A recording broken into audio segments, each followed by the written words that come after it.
Thank you. That's a very kind introduction. I never actually lived in the U.S. until I went to work for Dine.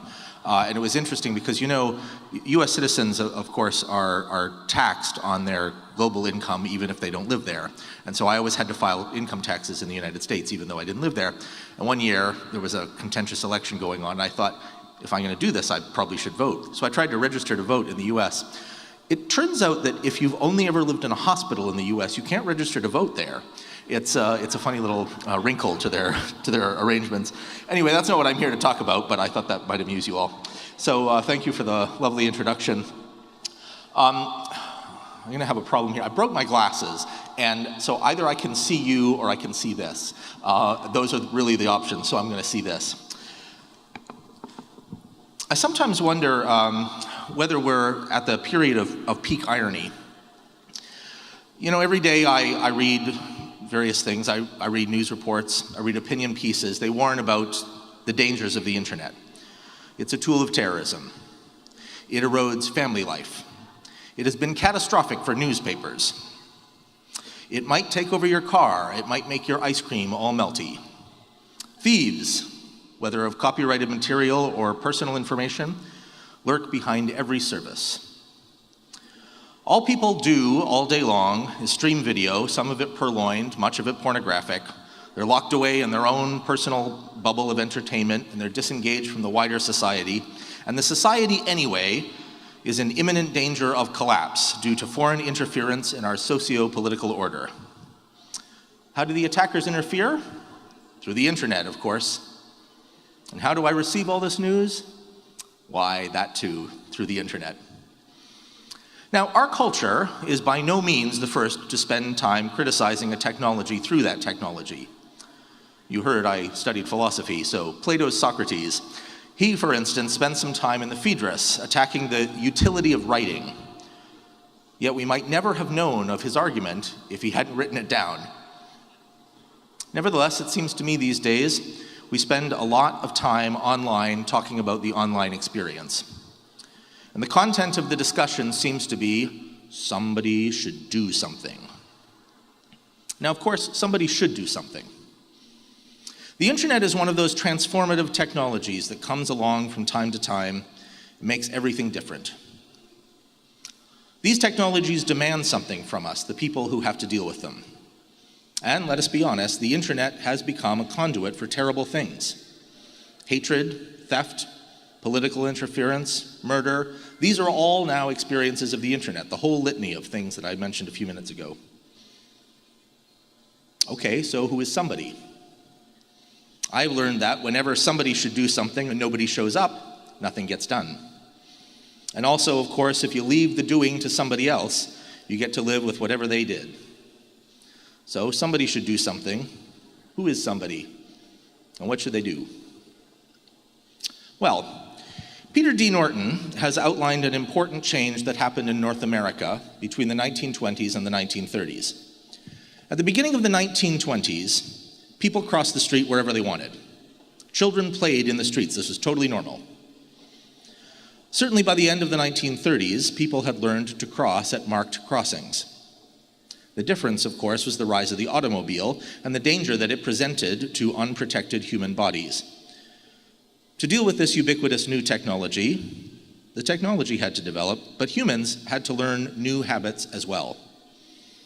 Yet that is not the only lesson we have from the rise of the automobile. In 1957, you could buy a Cadillac with air conditioning, with power seats, automatic headlamp dimmers, power windows, automatic transmission, power brakes and steering, a remote trunk release, and a power convertible top. But you could not buy it with seat belts.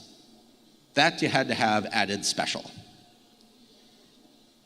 Ralph Nader's call in Unsafe at Any Speed was to forge new instruments of citizen action. We got them through regulations that certainly changed the automotive landscape forever. But the barriers to the entry to the car business went up as well, and General Motors spent most of the second half of the 20th century fighting against various government regulators. They made about half the automobiles in the world in the 1950s, and they went into bankruptcy in 2008.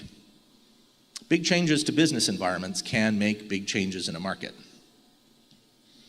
Many people look at the internet today and the applications that it brings and that so many of us depend on, and they feel that the internet needs to be regulated. Some of the largest internet companies are saying that too. But I see in these twin glimpses of automotive history 2 lessons that should make us ask exactly what we ought to do. The first lesson is a reminder from John Culkin, or maybe Winston Churchill. We shape our tools, and thereafter our tools shape us. Anyone alive in the last few decades lived in the automotive age, even if they didn't have a car, because the automobile so transformed life that everyone depends on it, at least indirectly. Similarly, we are all now squarely in the early parts of a networked society. Even people who do not use the internet today are having their lives changed by the internet. Because we live in this world, the technology is going to change certain facts of life. It will take time to change and shape the technology and bend it in the direction we want. And it will also take time for humans to develop a new sense of what is threatening. With the car, we needed to learn how to jaywalk. We needed to learn that there were new rules about how to cross the street in order to increase safety. Note that this did not make the streets completely safe. I live in Toronto, pedestrian deaths are on the rise there. Now, in much the same way, we're going to have to learn how to be safe with the technology that is today still often too confusing to be used safely.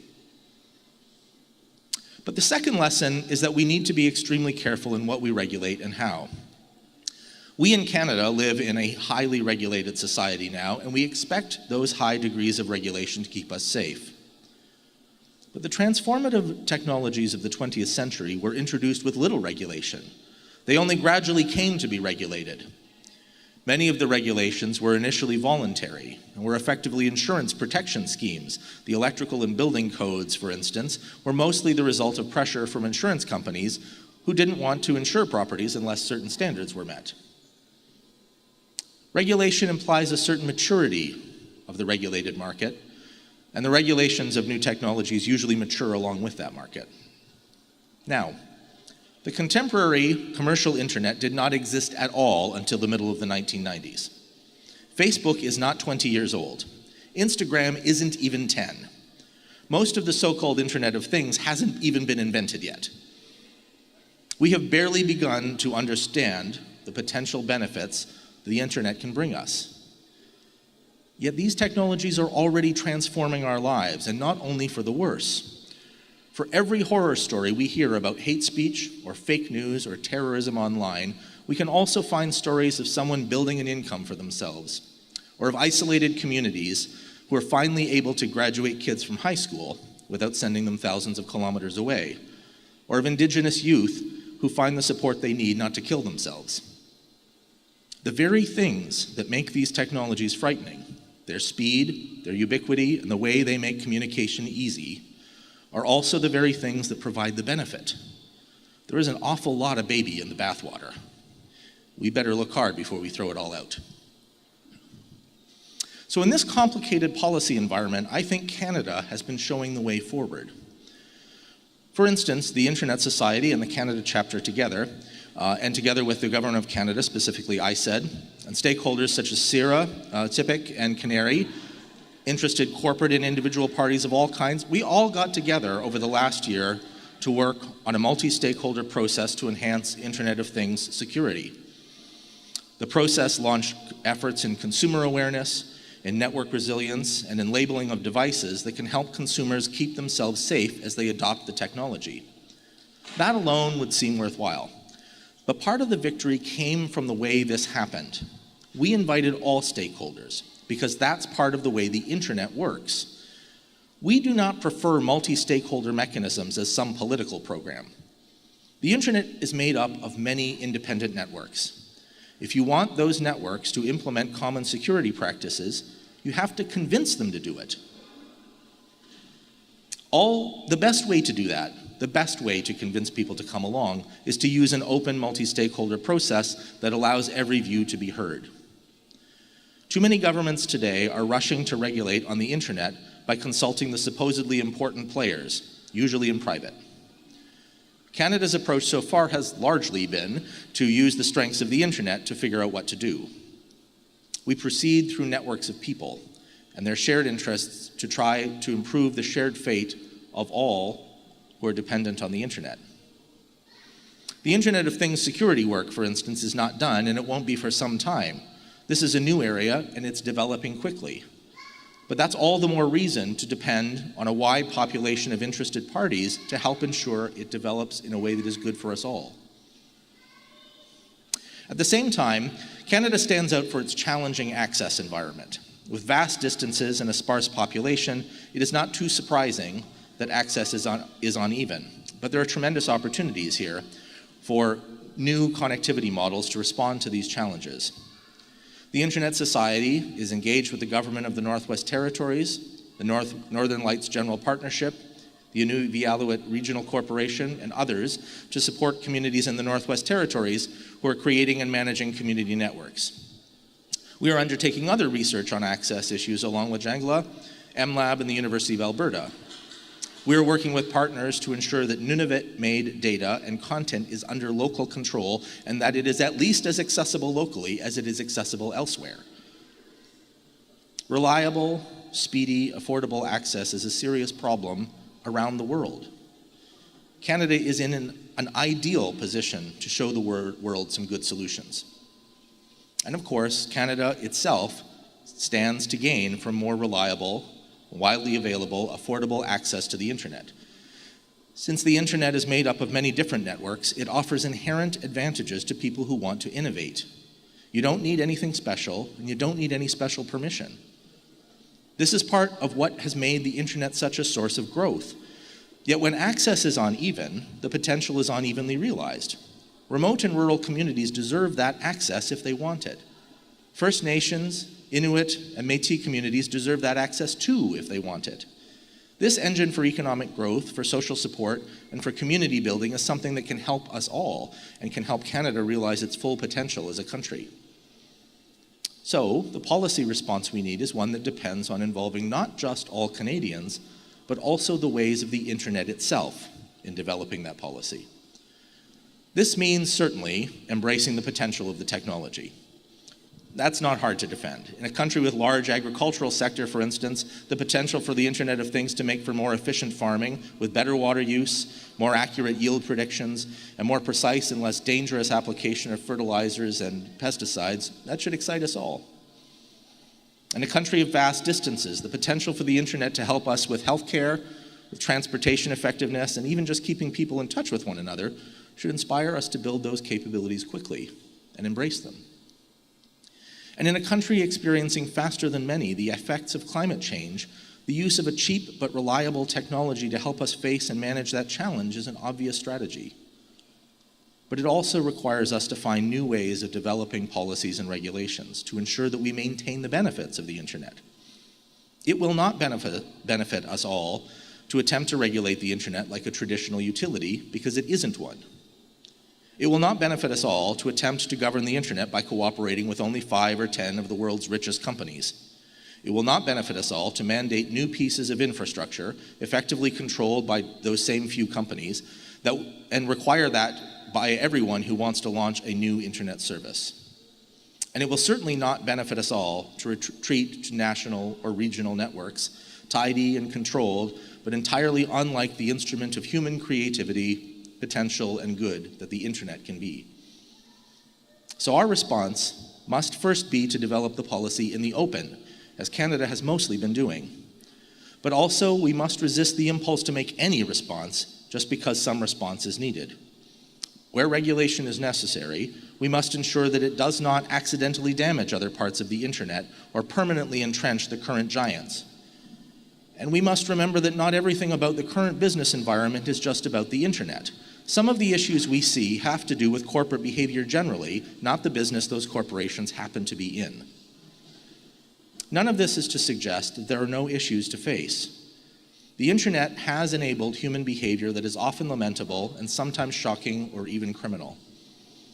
Stealing people's credit cards or attacking elections or showing a live video of a racist massacre is not okay.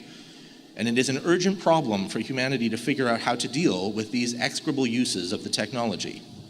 But the solution is not to recreate a model in which only the largest and richest firms can operate on the internet, where everyone else has to take what they are willing to sell us. The solution is also not a regulatory regime in which certain voices are invited into the room where decisions are made and everyone else has to accept the outcome. This infrastructure connects us all. We will all need to have a hand in making sure its development continues to empower us. And that is the real measure of the right outcome. The internet is one of the most human technologies ever invented. We at the Internet Society say that the internet is for everyone, and that is because it permits humans to communicate, to come together, to make our shared fate better. The way to do that is to ensure the fundamental strength of the internet's design, its distributed nature, its lack of requirement for centralized infrastructure, continues. We can only do it in collaboration with one another. Canada is a huge country, but it's on a small planet. It's not alone. As it often does, Canada can show the world a middle way forward. This time, we can show how to develop good directions for the internet through broad, multi-stakeholder approaches that keep our shared fate a happy one. Somebody should indeed do something. That somebody is all of us. Thank you very much.